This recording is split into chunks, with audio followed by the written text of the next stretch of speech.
Տեսեք Միացյալ Նահանգները ինչ անում, տարիֆները խեղդում է։ Դեմ ես, նույնը դու արա։ Ինքը իր շուկան պաշտպանում է։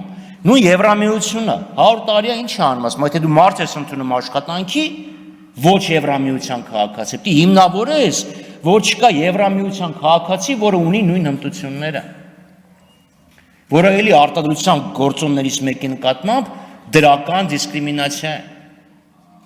Եվ այստեղ նույնը կարող է լինի պետական գնումների մակարդակին, Դանելյանի ասած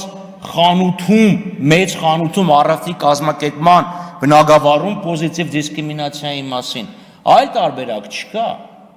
Իրանք ինչ պետք է անեն մեր նկատմամբ։ Միևնույնն է, մեր արտահանման նոմենկլատուրան, որ նայում ես, ինչ ենք արտահանում, 41 միլիարդի ոսկի, ուր ենք արտահանում։ Այսինքն եթե դու դիսկրիմինացիա ենթարկես, դու տեղ չես տնել, որ դիմացինդ քո նկատմամբ դիսկրիմինացիոն քաղաքականություն վարի։ Այս պատուհանը ինչ-որ մի պահի փակվելու է, քանի բաց է, պետք է ընդհակառակը գնանք տեղական արտադրողին խրախուսման ճանապարհով։